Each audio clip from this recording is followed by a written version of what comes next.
জাহেদা বেগমের মাথা গরম হয়ে আছে। এটা নতুন কিছু না। মাসের শেষ কয়েকদিন নানান চিন্তায় তার মাথা গরম থাকে, মেজাজ খিটখিটে থাকে। আজকে মেজাজ খিটখিটে হওয়ার কারণ তার শাশুড়ি। তার শাশুড়ি অত্যন্ত বিরক্তিকর বৃদ্ধা। তার আরও 2 ছেলে আর 1 মেয়ে ঢাকায় থাকে, কিন্তু তিনি কারোর কাছে থাকবেন না বিষয়টা এমন না। তার এই বিরক্তিকর স্বভাবের কারণে কেউ তাকে রাখতে চায় না। সবাই মাসে 2 বার এসে দেখা করে দায় সারে। বাকি সব দায়িত্ব আনিস সাহেবের। আনিস সাহেব একটা বেসরকারি প্রতিষ্ঠানে ছোট্ট ধরনের চাকরি করেন। বেতন সর্বসাকুল্যে যা পান তাতে 2 মেয়ের পড়াশোনা, মায়ের ওষুধপত্র, সংসার খরচ দিয়ে হাতে কিছুই থাকে না। মাসের শেষ কদিন টানে টানে চলতে হয়। এই নিচতলার বাসাটায় 4টা রুম অনেক কমে পাওয়া গেছে বলে স্যাঁতস্যাঁতে হলেও তিনি বাসা বদলানোর চিন্তা করেন না। যাই হোক, জাহেদা বেগমের হাত খালি, বাসার বাজার শেষ। মাসের 4টে দিন আছে, তাই তিনি দুপুরে আলুর ভর্তা, ডিম ভাজা আর ডাল রান্না করেছেন, সাথে 2 কোয়া রসুন দিয়ে কাঁচা মরিচের ভর্তা। কাঁচা মরিচ ইদানিং বেশ সস্তা, মুলামুলি করে 60 টাকায় 1 কেজি কিনে ফেলা যায়। ডিম একটাই ছিল, ভেজে 2 মেয়েকে অর্ধেকটা দিয়েছেন আর শাশুড়িকে অর্ধেকটা, নিজের জন্য রাখেননি। নামাজ পড়ে এসে শাশুড়ি দেখেন ডিম চুপসে গেছে। তিনি তখন বললেন, আমার লাগ্গা এত ডিম থুইছো কি আর লাগ্গা, খাইয়া লাও, আমার হয়েছে জ্বালা, লাথি গুতা খাইয়া তোমার সংসারে পইরা আসি। মজলুর বউ আমরে মাছ ছাড়া ভাত দেয় না। রাগে কষ্টে চোখে পানি এসে গেল জাহিদা বেগমের। মুখ করে বলেই ফেললেন, তাইলে মজলুর সাথেই থাকেন গিয়া, আপনার বড় ছেলের আয় রোজগার কম, তার সাথে থাকেন কেন? বড় বউ, তোমার খুব সোপা হয়েছে, মাইয়া মানুষের এত সোপা থাকলে হয় না, বুঝলা? আমি খামু না, না খাইলে যান ঘুমান গিয়া। জাহেদা বেগম বলে নিজের ঘরে চলে গেলেন। লাবু রুকু 2 বোন ফিসফিস করে গল্প করছিল। মাকে দেখে চুপ করে গেল। জাহেদা বেগমের শাশুড়ি গজগজ করতে করতে নিজের ঘরে গেলেন। তার খুবই খিদে পেয়েছে। ভেবেছিলেন বউ সাদাসাদি করবে, তা তো করলই না, উল্টে মুখ করে কথা শুনিয়ে দিল। কোনো আদব লেহাজ নেই, বেয়াদব নিয়েছিলে। আজই আনিস ফিরলে মজলুকে ফোন করতে হবে, কিন্তু সমস্যা হচ্ছে মজলু তাকে রাখতে চায় না।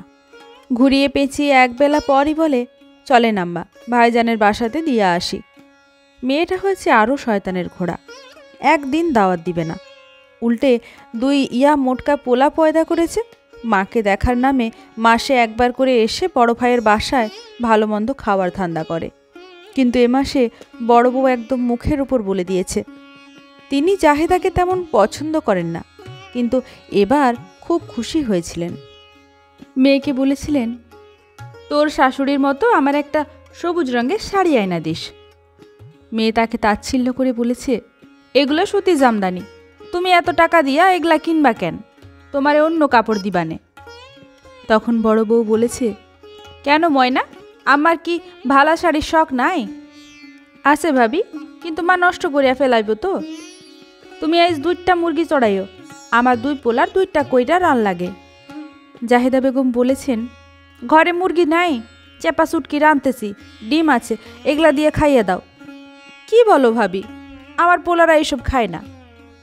না খাইলে কি করব বইন, আর কিছু নাই। মায়ের কাছে নালিশ দিয়ে সুবিধা করতে পারল না ময়না। মুখ বেজার করে ফিরে গেল। যাবার আগে বলে গেল সে আর আসবে না বাড়িতে। এটা অবশ্য কথার কথা, 2 দিন পরেই এসে হাজির হবে আবার। তার ছেলেরা কি খায় না খায় এসব গল্প আর তো করার জায়গা নেই। অন্য ভাইরা পাত্তাই দেয় না। শাশুড়ি মা গজগজ করছে, গেরামে থাকতে মাছ ছাড়া খাই না একবেলা, এখন আমার পড়া কোপাল, বউ খাইতে দিলে খাই, না খাইতে দিলে না খাইয়া ঘাপটি মাইরা থাকি। জাহেদা বেগমের আজ সত্যি রাগ হয়েছে। ডাকলেন না খেতে। আনিস সাহেবকে বাজার করতে বলছেন। বাজার করবে কিনা কে জানে, টাকা পয়সাও নেই হাতে। অন্তত 1 ডজন ডিম আর একটা তেলেপিয়া মাছও যদি আনতে পারত, ভর্তা ভাত খাওয়া লাগতো না। শেষ বিকেলে আনিস সাহেব বাড়ি ফিরলেন।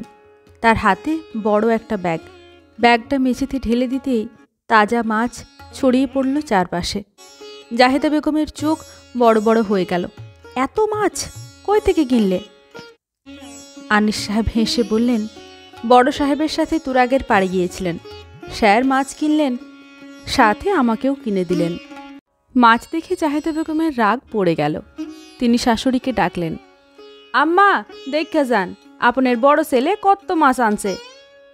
বুড়িও রাগ ধরে রাখলেন না, এসে তাজা মাছ দেখে বললেন, দেখি বড় বউ, বটিটা দাও দেখি, তুমি এসব মাছ কুটতে পারবে না। জাহেদা বেগম হেসে বটি এনে দিলেন। তার শাশুড়ি মাছ কুটতে বসল। বুঝলা বউ, বাইন মাছ নারকেলের দুধ দিয়া রানতে হয়, নয়তো স্বাদ লাগে না। আচ্ছা আম্মা, নারকেল আছে দিবনে, আপনে রান্ধেন। এই যে ফাইস্তা মাছ, একটু হলুদ দিয়া ভাজবা, তারপর বাটা মশলা কষায়ে তার মধ্যে মাছ দিবা, অল্প এক মালি পানি দিবা। মশলা কষানো ফাইস্তা মাছ তোমার শ্বশুর কি ভালা পাইথ যে।